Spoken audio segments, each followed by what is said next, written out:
ಮಳೆ ಬೀಳಬಾರ್ದು. ನೀವು ಹಂಗೆ ನೀರ್ ಕಟ್ಟಬೇಕು, ಇಲ್ಲ ಇನ್ಲೈನ್ ಅಲ್ಲಿ ಬಿಟ್ರೆ ಎಷ್ಟು ನೀರ್ ಬಿಡ್ತೀರಾ ಅಷ್ಟು ಕ್ರಾಪ್ ಮೇಲೆ ಸರಿ ಒಂದು ಸರಿನೂ ಮಳೆ ಬೀಳಬಾರ್ದು. ಬಿದ್ದಿಲ್ಲ ಸತಿ ಬೀಳಿಲ್ಲ, ಬಿಟ್ರೆ ಒಂದ್ಸತಿ ಬೀಳಿಲ್ಲ. ಸರ್ ಈಗ ನಮ್ಗೆ ಇನ್ನೊಂದು ಕುತೂಹಲಕರ ಪ್ರಶ್ನೆ, ಇಂಟ್ರೆಸ್ಟಿಂಗ್ ಕ್ವಶನ್ ಅಂದ್ರೆ, ಈಗ ಒಂದು ಟನ್ನಿಗೆ ಎಷ್ಟು ಆಯಿಲ್ ಬರ್ಬೋದು ಸರ್?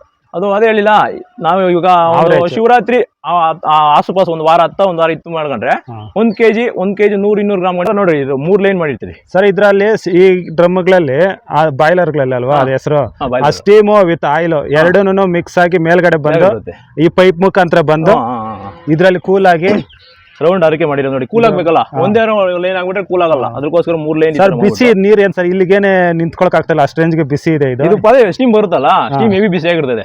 ಅಲ್ಲಿ ಎಷ್ಟು ಬಿಸಿ ಆಗಿರೋದು ಇದು ಅದೇ ತರ ಬಿಸಿ ಗ್ರೇಡಿಂಗ್ ಇದೆ ಸರ್, ಪರ್ಸೆಂಟೇಜ್ ಅಂತ ಇರುತ್ತೆ ಇದರಲ್ಲಿ.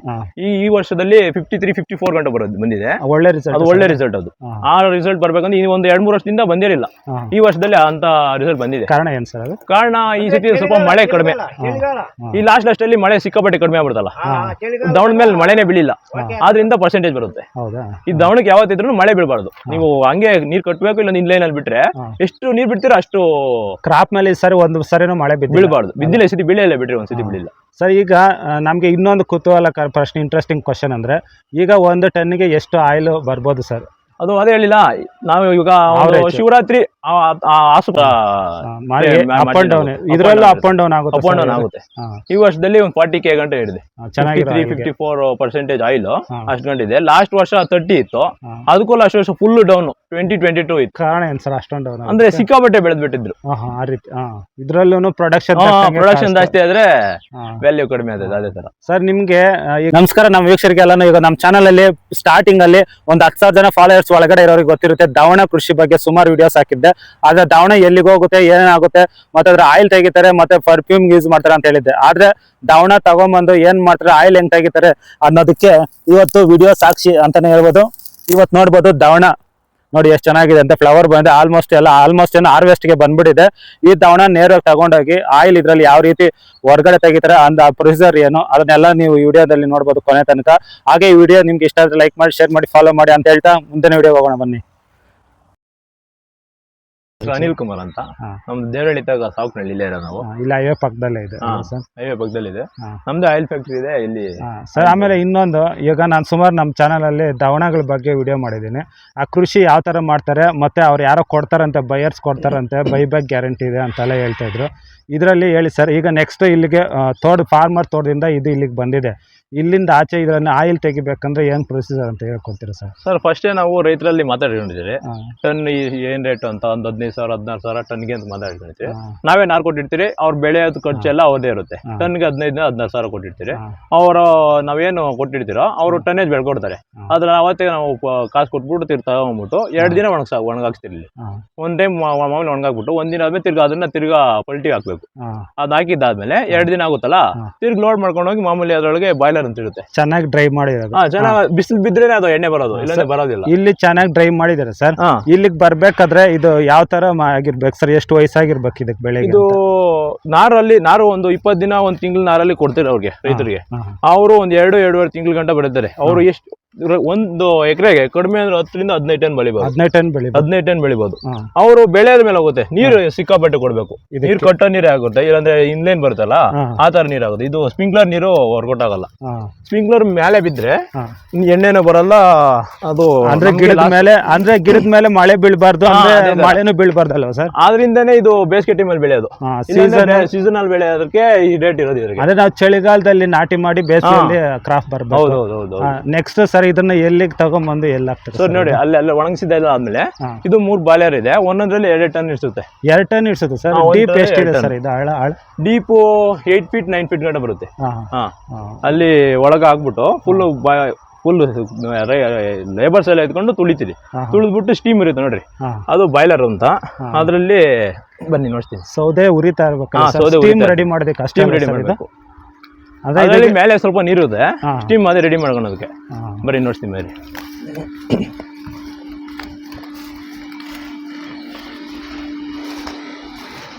ನೋಡಿ ಇಲ್ಲಿ ಇಲ್ಲಿ ಈ ಕಡೆ ಸೌದೆ ಮೇಲ್ಗಡೆ ಸೌದೆ ಬರುತ್ತೆ ನೋಡಿ, ಎಷ್ಟು ಸ್ಟೀಮ್ ಇದೆ, ಎಷ್ಟು ಪ್ರೆಷರ್ ಐತೆ, ಸ್ಟೀಮ್ ಪ್ರೆಷರ್. ವಾಟರ್ ಲೆವೆಲ್ ನೋಡ್ರಿ ಇಲ್ಲಿ ನೋಡ್ತಿದ್ದೆ, ಈ ವಾಟರ್ ಲೆವೆಲ್ ಕಡಿಮೆ ಆಗ್ತಾ ಇದ್ದಂಗೆ ಆಯಿಲ್ ಮೋಟರ್ ಸರಿಗಿರುತ್ತೆ. ನಾವು ಆನ್ ಮಾಡ್ಕೊಂಡು ಆಯಿಲ್ ಮೋಟರ್ ಅಲ್ಲಿ ವಾಟರ್ ಬಿಟ್ಕೊಬೇಕಾಗುತ್ತೆ, ನೀರು ಫಿಲ್ ಮಾಡ್ಕೊಂಡು. ನೀರು ಫಿಲ್ ಮಾಡ್ಕೊಬೇಕು. ಅದು ನೀರು ಏನೋ ವಾಟರ್ ಲೆವೆಲ್ ಕಡಿಮೆ ಆಗ್ತದೆ, ನಾವು ಫಿಲ್ ಮಾಡ್ಕೊಬೇಕು. ಅದು ಸ್ಟೀಮ್ ಹೋಗ್ಬೇಕಲ್ಲ. ಹೌದು ನೋಡಿ ಸ್ಟೀಮ್ ಇಲ್ಲಿ ಜನರೇಟ್ ಆಗ್ಬಿಟ್ಟು ಅದರಿಂದ ಬಂದ್ಬಿಟ್ಟು ಮಾಮೂಲಿ ಅಲ್ಲಿಗೆ ಹೋಗುತ್ತೆ. ಇವತ್ತಿಲ್ಲ ಇಲ್ಲಿ ಈ ಪೈಪ್ ಮುಖಾಂತರ ಸ್ಟೀಮ್ ಹೊರಗಡೆ ಇಲ್ಲಿ ಎಷ್ಟು ಪ್ರೆಷರ್ ಇರುತ್ತೆ ಏನು ಅಂತ ಎಲ್ಲ ಇದ್ರೆ ನೋಡ್ತಾ ಇರ್ತದೆ. ನಮ್ಗೆ ಇಲ್ಲಿ ಗೊತ್ತಾಗುತ್ತೆ, ವಾಟರ್ ಲೆವೆಲ್ ಸಹ ಇಲ್ಲಿ ಗೊತ್ತಾಗುತ್ತೆ. ಅದು ಡೌನ್ ಆಗುತ್ತೆ, ನೀರು ಹೊಡ್ಕೊಬೇಕಾಗುತ್ತೆ. ಸರಿ ಸರಿ. ಸ್ಟೀಮ್ ಇಲ್ಲಿಂದ ನೆಕ್ಸ್ಟ್ ಪ್ರೊಸೀಜರ್ ಅಲ್ಲಿಗೆ ಹೋಗುತ್ತೆ. ಒಟ್ನಲ್ಲಿ ಇದು ಸ್ಟೀಮ್ ಅಲ್ಲೇನೆ ಆಯಿಲ್ ಎಕ್ಸ್ಟ್ರಾಕ್ಟ್ ಮಾಡೋದು. ಏನ್ರಲ್ಲಿ ಅವು ಸ್ಟೀಮ್ ಇರ್ಬೇಕು ಸರ್. ಸರಿ ಬರುತ್ತೆ. ಇಲ್ಲಿ ಒಂದೊಂದು ಇರ್ತಾರೆ. ಮತ್ತೆ ಇಲ್ಲಿ ಸ್ಟೀಮ್ ಪ್ರೆಷರ್ ಅನ್ಸುತ್ತಲ್ಲ ಸರ್ ಮೀಟ್ರಲ್ಲಿ. ಇದು ಯಾವ್ದು ಬೇಕೋ ಅದು ಬಾಯ್ಲರ್ ಬೇಕೋ ಬಿಟ್ಕೊಂಡ್ ಸರ್. ಆಫ್ ಆನ್ ಇದ್ರಲ್ಲಿ ಇರುತ್ತೆ. ಇದ್ರ ಡೈರೆಕ್ಟ್ ಒಳಗೋಗ್ಬಿಟ್ಟು ಇನ್ಲೇನು ಒಳಗ ಫುಲ್ ತಳದಲ್ಲಿ ಕೊಟ್ಟಿರ್ತಾರೆ. ಇದಕ್ಕೆ ಸ್ಟೀಮ್ ಕೆಳಗಿಂದ ಬಾಯ್ಲ್ ಆಗಿ ಮೇಲೆ ಬರುತ್ತೆ. ತಿರ್ಗಿ ನೋಡ್ರಿ ಔಟ್ಲೆಟ್ ಇದು ಸ್ಟೀಮು ಪ್ಲಸ್ ಎಣ್ಣೆ ಎರಡು ಸಮೇತ ಅದ್ರಲ್ಲಿ ಬರ್ತಾ ಇರ್ತದೆ. 3 ಪೈಪಲ್ಲಿ ಹಿಂಗೆ ಹೋಗುತ್ತೆ.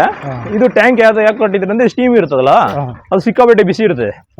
ಆ ಬಿಸಿ ಹಂಗೆ ಹೋದ್ರೆ ಅದು ಲಿಕ್ವಿಡ್ ಆಗಿ ಕನ್ವರ್ಟ್ ಆಗ್ಬೇಕಲ್ಲ. ಆ ಲಿಕ್ವಿಡ್ ಆಗಿ ಕನ್ವರ್ಟ್ ಆಗೋದಕ್ಕೋಸ್ಕರ ಈ ಟ್ಯಾಂಕಲ್ಲಿ ನೀರು ಬಿಟ್ಟಿದ್ದಾಗ ಈ ಪೈಪ್ ಲೈನ್ಗಳನ್ನು ಇದು ಕೂಲ್ ಆಗೋದಕ್ಕಲ್ಲ, ಕೂಲ್ ಆಗೋದಕ್ಕೋಸ್ಕರ ನೋಡ್ರಿ ಇದು 3 ಲೈನ್ ಮಾಡಿರ್ತೀವಿ ಸರ್. ಇದ್ರಲ್ಲಿ ಈ ಡ್ರಮ್ಗಳಲ್ಲಿ ಆ ಬಾಯ್ಲರ್ಗಳಲ್ಲಿ ಅಲ್ವಾ ಅದು ಹೆಸರು, ಆ ಸ್ಟೀಮು ವಿತ್ ಆಯಿಲ್ ಎರಡೂ ಮಿಕ್ಸ್ ಆಗಿ ಮೇಲ್ಗಡೆ ಬಂದು ಈ ಪೈಪ್ ಮುಖಾಂತರ ಬಂದು ಇದ್ರಲ್ಲಿ ಕೂಲ್ ಆಗಿ ರೌಂಡ್ ಆರೈಕೆ ಮಾಡಿರೋದು ನೋಡಿ. ಕೂಲ್ ಆಗ್ಬೇಕಲ್ಲ, ಒಂದೇ ಲೈನ್ ಆಗ್ಬಿಟ್ರೆ ಕೂಲ್ ಆಗಲ್ಲ. ಅದಕ್ಕೋಸ್ಕರ 3 ಲೈನ್. ಸರ್ ಬಿಸಿ ನೀರ್ ಏನ್ ಸರ್ ಇಲ್ಲಿಗೇನೆ ನಿಂತ್ಕೊಳಕ್ ಆಗ್ತಲ್ಲ, ಅಷ್ಟು ರೇಂಜ್ಗೆ ಬಿಸಿ ಇದೆ ಇದು. ಇದು ಪದೇ ಸ್ಟೀಮ್ ಬರುತ್ತಲ್ಲ, ಸ್ಟೀಮ್ ಹೆವಿ ಬಿಸಿ ಆಗಿರ್ತದೆ. ಅಲ್ಲಿ ಎಷ್ಟು ಬಿಸಿ ಆಗಿರೋದು ಇದು ಅದೇ ತರ ಬಿಸಿ ಆತಾನೆ ಇರ್ತದೆ. ಬಿಸಿ ನೋಡ್ರಿ ಸಿಕ್ಕಾಪಟ್ಟೆ ಬಿಸಿ ಇರ್ತದೆ. ಹೌದು ಸರ್, ನಾನು ಮುಟ್ ನೋಡ್ದೆ, ಸ್ನಾನ ಮಾಡಕ್ಕೂ ಆಗಲ್ಲ ಅಷ್ಟು ಬಿಸಿ ಇದೆ. ತಣ್ಣೀರ್ ಮಿಕ್ಸ್ ಮಾಡ್ಕೋಬೇಕು. ಮಾಮೂಲಿ ತಿರ್ಗಾ ಅಲ್ಲಿ ಒಳಗ ಬಿಟ್ಟಿರ್ತಾರೆ.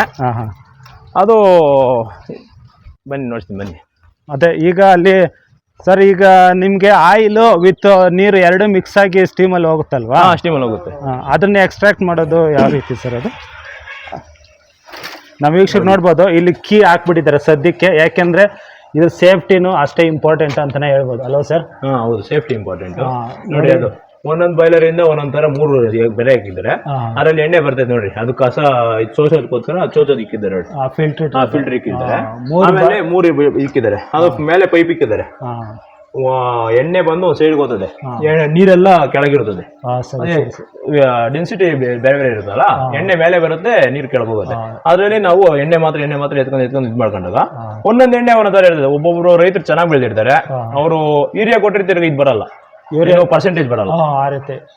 ಗೊಬ್ಬರ ಕೊಟ್ರೆ ಚೆನ್ನಾಗಿ ಪರ್ಸೆಂಟೇಜ್ ಬರುತ್ತೆ. ನಮ್ಗೆ ಅವಾಗ ದೊಡ್ಡದು ನಾವು ಓನರ್ ಏನ್ ಮಾಡಿಸಿರೋ ಅವ್ರಿಗೆ ಒಳ್ಳೆ ರೇಟ್ ಸಿಗುತ್ತೆ. ಸರಿ ಸರಿ. ಅವ್ರು ಡೀಲರ್ಸ್ಗಳು ಇಲ್ಲೇ ಬಂದು ತಗೊಂಡು ಹೋಗ್ತಾರೆ. ನಾವು ಪರ್ಸೆಂಟೇಜ್ ಬೆಳೆದಂಗೆ ನಮ್ಗೆ ರೇಟ್ ಕೊಡ್ತಾರೆ.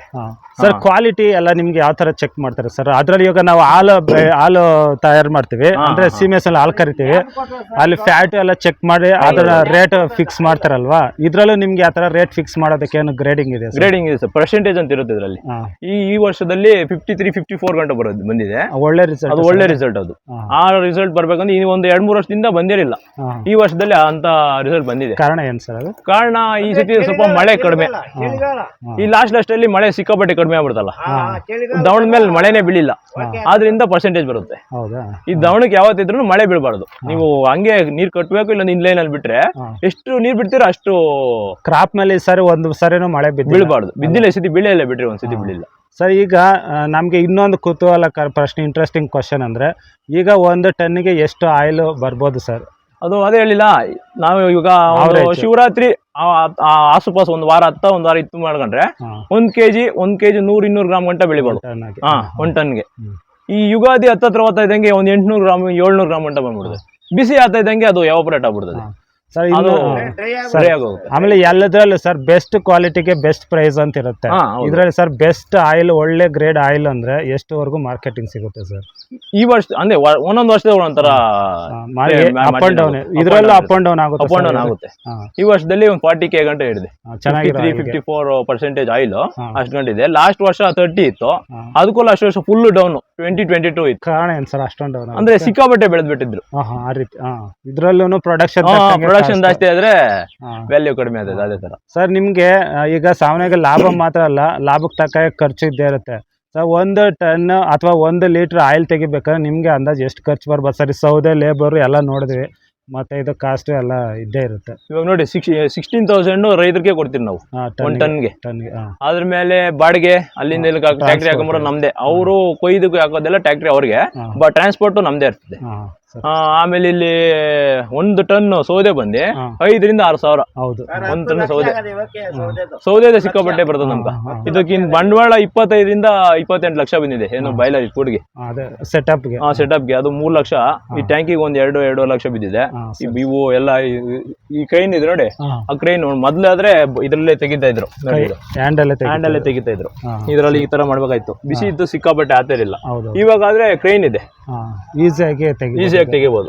ಬಹಳ ಸುಲಭ ಆಗಿದೆ ಇವಾಗ. ಮೊದಲಾದ್ರೆ ಸಿಕ್ಕಾಪಟ್ಟೆ ಕಷ್ಟ ಆಯ್ತು. ಬರ್ತಾ ಅದೇ ಲೇಬರ್ಸ್ ಸ್ವಲ್ಪ ಕಡಿಮೆ ಆಗ್ಬೋದು ಅಷ್ಟೇ, ಆದ್ರೆ ತಯಾರು ಮಾಡ್ತಕ್ಕಂತ ಪ್ರೊಸೀಜರ್ ಸೇಮ್ ಅದೇ ಹೇಳಿಲ್ಲ, ಸುಲಭ ಆತೈತೆ. ಬರ್ತಾ ಚೈನ್ ಇರುತ್ತೆ ಅದ್ರಲ್ಲಿ. ಆ ಚೈನ್ ಆ ಕುಕ್ಕಿ ಇದೆ ನೋಡ್ರಿ, ಆ ಕುಕ್ಕಿ ಹಿಂಗ್ ತಗೊಳಾಗ್ಬಿಟ್ರೆ ಹಿಂಗ್ ಮ್ಯಾಲ್ಗೆ ಎತ್ಕೊಂಡು ಟ್ಯಾಕ್ಟ್ರಿಗೆ ಎತ್ತಿಕ್ತದೆ. ಅದೇ ಸರ್. ಆಮೇಲೆ ಇನ್ನೊಂದು, ಈ ಬಾಯ್ಲರ್ ಅಲ್ಲಿ ಎಷ್ಟು ಅವರ್ ಇದು ಪ್ರೊಸೀಜರ್ ಇರ್ಬೇಕು ಸರ್? 8 hours ಇರ್ಬೇಕು. ನಾವು ಕ್ಯಾಪ್ ಹಾಕಿದ್ದಾದ್ಮೇಲೆ 8 hours ಕಂಟಿನ್ಯೂಸ್ ಆಗಿ ಸ್ಟೀಮ್ ಓದ್ತಾನೆ ಇರ್ಬೇಕು. ಅವ್ರು ಉಡಿಸ್ತಾನೆ ಇರ್ಬೇಕು, ನೀರ್ ಖಾಲಿ ಆದ್ರೆ ಹೊಡ್ಕೊಂಡು ತಿರ್ಗಾ ಅದೇ ತರ 8 hours ಕಂಟಿನ್ಯೂಸ್ ಆಗಿ ಓದ್ತಾ ಇರ್ಬೇಕು. ಎಕ್ಸಾಕ್ಟ್ 8 hours ಆದ್ಮೇಲೆ ಅದ್ರಲ್ಲಿ ಏನು ಉಳಿಯೋದಿಲ್ಲ, ಕಂಪ್ಲೀಟ್ ಆಗಿ ಹೊರಗಡೆ ಬರುತ್ತೆ. ಇದೆಲ್ಲ ಒಂದು ಪ್ರೊಸೀಜರ್ ಆದ್ಮೇಲೆ ಸರ್, ಈ ಒಂದು ಉಳಿತಲ್ಲ, ಇದನ್ನೇನ್ ಮಾಡ್ತೀರಾ ಸರ್? ಇದನ್ನ ಮಾಮೂಲಿ ಇದಿರುತ್ತಲ್ಲ, ಅಲ್ಲಿ ಕೆಲವರು ರೈತರು, ನಮ್ಮ ಅಣ್ಣ ತಮ್ಮಂದ್ರು, ನಮ್ಮ ಅಕ್ಕಪಕ್ಕ ಇರ್ತಾರಲ್ಲ, ಅವರೇ ಬಂದು ತಗೊಂಡ್ ಹೋಗ್ತಾರೆ. ಇಲ್ಲಾಂದ್ರೆ ನಾವು ಸ್ಟಾಕ್ ಹಾಕಿರ್ತೀವಿ. ಈ ಬೆಳೆ ಇರ್ತದೆ ನೋಡಿ, ಬೇರೆ ಇತರ ಬೆಳೆ, ಇದು ಹೊಲ ಆಗ್ಬೋದು, ಇವಾಗ ಬೇರೆ ಚಿಲ್ಲರೆ ಬೆಳೆ ಅದು ಇದು ಬೆಳಿತಾರಲ್ಲ, ಹೂವಾಗ ಏನಾಗ್ಲಿ ಎತ್ಕೊಂಡೋಗಿ ತೋಟಕ್ಕೆ ಹಾಕೊಂಡ್ರೆ ನಂಬರ್ 1 ಸೇಮ್ ಗೊಬ್ಬರ ಯಾವ ತರ ಕೆಲಸ ಮಾಡೋದು ಅದೇ ತರ ಕೆಲಸ ಮಾಡ್ತಾ ಇದೆ. ಇದು ವೇಸ್ಟೇಜು ಆಗೋದಿಲ್ಲ? ವೇಸ್ಟ್ ಆಗಲ್ಲ. ಇದು ಹಸುಗಳು ಸಹ ತಿನ್ನುತ್ತೆ, ಕುರಿಗಳು ಸಹ ತಿನ್ನುತ್ತೆ. ಹಸುಗಳು ತಿನ್ನುತ್ತೆ. ಅಂದ್ರೆ ಲೋ ಕಾಸ್ಟ್ ಅಲ್ಲ, ಇದಕ್ಕೇನು ಅಮೌಂಟ್ ಏನು ಕೊಡಲ್ಲ ನಾವು. ಒಂದು ಅವ್ರೇನು ಈ ನಮ್ಮ ಲೇಬರ್ಸ್ ಏನೋ ಖರ್ಚು ಕೊಡ್ರಿ ಅಂತ ಹೇಳ್ತಾರೆ, ಅವ್ರಿಗೆ ಬೇಕು ಕೊಟ್ಬಿಟ್ಟು 100, 500 ಅದರ ಕೊಟ್ಬಿಟ್ಟು ತಗೊಂಡೋಗ್ತಾರೆ. ಹಸು ಕುರಿ ಪ್ರತಿಯೊಂದು ತಿನ್ನುತ್ತೆ. ಗೊಬ್ಬರನೂ ಆಗುತ್ತೆ, ವೇಸ್ಟ್ ಆಗಲ್ಲ ಸರ್. ಇದು ಯಾವುದೇ ಕಾಲಕ್ಕೂ ವೇಸ್ಟ್ ಆಗಲ್ಲ. ಇದು ಯಾವ್ದು ಹೇಳಿಲ್ಲ, ಇವಾಗ ತೋಟಕ್ಕೆ ಹಾಕಂದ್ರೆ ಸೇಮ್ ಗೊಬ್ಬರ ಯಾವ ತರ ಇಲ್ಡ್ ಕೊಡುತ್ತೋ ಅದೇ ತರ ಇಲ್ಡ್, ಇನ್ನೂ ಸ್ವಲ್ಪ ಚೆನ್ನಾಗಿ ಇಲ್ಡ್ ಕೊಡುತ್ತೆ ಇದು. ಸರಿ ಸರ್, ಇವಾಗ ಯಾರಾದ್ರೂ ಬೆಳೆಯೋದಕ್ಕೆ ಆಸಕ್ತಿ ಇತ್ತು, ಇವಾಗ ನಿಮ್ಮನ್ನ ಸಸಿನೇ ಕೇಳ್ಬೋದು ಅಥವಾ ಸೀಡ್ಲಿಂಗ್ಸ್ ಬೀಜ ಕೇಳಬಹುದು, ನೀವೇನಾದ್ರೂ ಅವ್ರಿಗೆ ಪ್ರೊವೈಡ್ ಮಾಡ್ತೀವಿ. ಮತ್ತೆ ಅವ್ರ ಕಡೆಯಿಂದ ನೀವೇ ಬೈಬೇಕು? ಹೌದೌದು, ಏನು ತೊಂದರೆ ಇಲ್ಲ ಸರ್. ನಿಮ್ಗೆ ಫಾರ್ಮರ್ಸ್ ಗೆ ಸೀಡ್ ರೈಟ್ ಟೈಮ್ಗೆ ಇದನ್ನ ಸೀಡ್ ಮಾಡೋದೇ ನಾಟಿ ಮಾಡ್ಬೇಕಂದ್ರೆ ಸರ್ ಯಾವ ತಿಂಗಳು ಬೆಟ್ರ್ ಸರ್? ಸರ್ ಇದು ನಾವೇ ಇಲ್ಲಿ ಬೀಜ ನಾವೇ ಇದು ಬೇರೆ ಕಡೆ ತಂದ್ಬಿಟ್ಟು, ಇಲ್ಲಿ ಸರಿ ನಮ್ ತೋಟ ಇದಿಲ್ಲ, ಇಲ್ಲಿ ಸ್ವಲ್ಪ ಇದೆ, ಇನ್ನ ಬೇರೆ ಕಡೆ ಎಲ್ಲ ಇದೆ. ಇಲ್ಲಿ ನಾವು ನಾರ್ ಬಿಡಿಸ್ತೀವಿ ನಾವೇ. ಅದು ನಾರ್ ಬಿಡೋದು ಒಂಥರ ಇದಿರ್ತಳಿ, ಟಾರ್ಪಲ್ ಎಲ್ಲ ಮಳೆ ಬೀಳೋ ಸೀಸನ್ ಇರ್ತಲ್ಲ, ಒಂದೇ ಜೋರ್ ಬಿದ್ಬಿಟ್ರೆ ಹರ್ಕೊಂಡು ಹೋಗ್ಬಿಡ್ತದೆ. ನಾವು ನಾರ್ ಬರಲ್ಲ, ಸಿಕ್ಕಾಪಟ್ಟೆ ಪ್ರೊಸೀಜರ್ ಇದೆ. ಅದನ್ನು ಆ ಪ್ರೊಸೀಜರ್ ಮಾಡ್ಬಿಟ್ಟು ನಾರ್ ಬೆಳಿತೀರಿ. ರೈತರು ಯಾರು ನಮ್ಗೆ ಕೇಳಿರ್ತಾರಲ್ಲ ಅವ್ರಿಗೆ ನಾವೇ ಕೊಟ್ಬಿಟ್ಟು ಇಷ್ಟು ಎಕರೆ ಅಂತ ಹೇಳಿರ್ತಾರೆ, ಆ ಟನ್ ಲೆಕ್ಕ ಲಾಸ್ಟ್ ಅಮೌಂಟ್ ಕೊಡೋದು. ಸರ್ ಯಾವ ತಿಂಗಳಲ್ಲಿ ಬೆಟರ್ ಸರ್ ನಾಟಿ ಮಾಡೋಕ್ಕೆ? Sir October. ಡ್ರಿಪ್ ಗೊಬ್ಬರ ಕೊಡಬೇಕು, ಇಂಥವೆಲ್ಲ ಕೊಡಬೇಕು.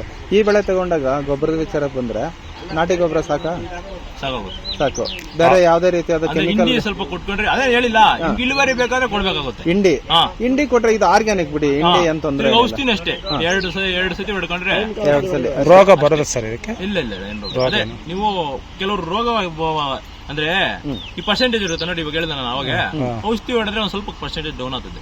ಆದ್ರಿಂದ ಪರ್ಸೆಂಟೇಜ್ ಬರ್ಬೇಕಂತ ಸ್ವಲ್ಪ ನಾವು ಓನಾಗಿ ಬೆಳೆಯಕ್ ಹೋದಾಗ ಔಷಧಿ ಸ್ವಲ್ಪ ಕಡಿಮೆ ಹೊಡಿತೀವಿ. ನೀವು ಏನಂತ ಹೇಳಿದ್ರೆ ನೈಸರ್ಗಿಕವಾಗಿ ಬೆಳೆದಷ್ಟು ಕ್ವಾಲಿಟಿ ಚೆನ್ನಾಗಿ ಜಾಸ್ತಿ ಬರುತ್ತೆ, ನೀವು ಕೆಮಿಕಲ್ ಯೂಸ್ ಮಾಡಿದಷ್ಟು ಕೆಳಗಡೆ ಹೋಗ್ತಾ ಇರುತ್ತೆ. ನಾವು 2 ಸತಿ ಕೇಳೋದು, ಜಾಸ್ತಿ ಏನು ಕೇಳೋದು ಔಷಧಿ. ಇದ್ರಿಗೆ 2 ಟೈಮ್ ಅಷ್ಟೇ ಕೇಳೋದು. ಓಕೆ ಅಣ್ಣ. ಸೊ ಈ ಒಂದು ಮಾಹಿತಿ ಬಂದು ಏನಂತ ಹೇಳಿದ್ರೆ, ಸುಮಾರು ಜನ ರೈತರು ಬೆಳೆಯೋದನ್ನ ನೋಡಿದ್ರಿ ನಾವು, ಬಟ್ ಇದು ಎಲ್ಲಿಗೂ ಹೋಗುತ್ತೆ, ಯಾವ ರೀತಿ ಪ್ರೊಸೆಸ್ ಮಾಡ್ತಾರೆ ಇದ್ರ ಬಗ್ಗೆ ಎಲ್ಲ ನಮಗೂ ಗೊತ್ತಿರಲಿಲ್ಲ. ತುಂಬಾ ಜನಕ್ಕೂ ಗೊತ್ತಿಲ್ಲ ಇದು ಯಾವ ರೀತಿ ಮಾಡ್ತಾರೆ ಅನ್ನೋದು. ಸೊ ಈ ವಿಡಿಯೋ ಮುಖಾಂತರ ಹೌದೌದು, ಈ ವಿಡಿಯೋ ಮುಖಾಂತರ ಆ ಡೌಟ್ಗೆ ಅವ್ರಿಗೆ ಎಲ್ಲ ಕ್ಲಾರಿಫಿಕೇಶನ್ ಸಿಕ್ಕಿದೆ ಅನ್ಕೊಂತೀನಿ. ಸೊ ಇಷ್ಟೆಲ್ಲ ಒಂದು ಮಾಹಿತಿ ನಮ್ಮ ಜೊತೆ ಹಂಚ್ಕೊಂಡಿದ್ದಕ್ಕೆ ಧನ್ಯವಾದಗಳು. ಜೊತೆಗೆ ಯಾರಾದ್ರೂ ಬೆಳೆ ಮಾಡುವಂತ ರೈತರು ಇದ್ರೆ ಅವ್ರೇನಾದ್ರೂ ನಿಮ್ಗೆ ಕಾಂಟ್ಯಾಕ್ಟ್ ಮಾಡಿದ್ರೆ ಅವ್ರಿಗೆ ಬೇಕಾಗಿರುವಂತ ಮಾಹಿತಿ ಕೊಡಿ, ಜೊತೆಗೆ ಅವ್ರಿಗೆ ಬೇಕಾಗಿದ್ರೆ ಅಂತೆಲ್ಲ ಕೊಡಿ, ಮತ್ತೆ ಬೈಬ್ಯಾಕ್ ಮಾಡ್ಕೊಳ್ಳಿ. ವಿಡಿಯೋ ಮುಗಿಸಿ ನಂಬರ್ ಹಾಗೆ ಹೇಳ್ಬಿಡಿ ಸರ್, ನಂಬರ್ ಹಂಗೆ ನಂಬರ್ ಅಪ್ಡೇಟ್ ಮಾಡ್ಬಿಡಿ. ನಂಬರ್ ಇಲ್ಲ 9113788 911323788. ಸಾವುಕನಹಳ್ಳಿ ದೇವನಹಳ್ಳಿ ಹತ್ರ, ದೇವನಹಳ್ಳಿ ಎಲ್ಲರೂ ಗೊತ್ತಿರ್ತದೆ, ಬೆಂಗಳೂರು ರೂರಲ್ ಡಿಸ್ಟಿಕ್ ದೇವನಹಳ್ಳಿ ಪಕ್ಕದಲ್ಲಿ ಸಾವುಕನಹಳ್ಳಿ ಇದೆ, ಹೈವೇ ಪಕ್ಕದಲ್ಲಿ ನಮ್ಮೂರು. ನಂಬರ್ ಇರುತ್ತಲ್ಲ, ಬೇಕಾದ್ರೆ ಕಾಂಟ್ಯಾಕ್ಟ್ ಮಾಡಿ. ಓಕೆ ಸರ್, ತುಂಬಾ ಥ್ಯಾಂಕ್ ಯು ಸರ್.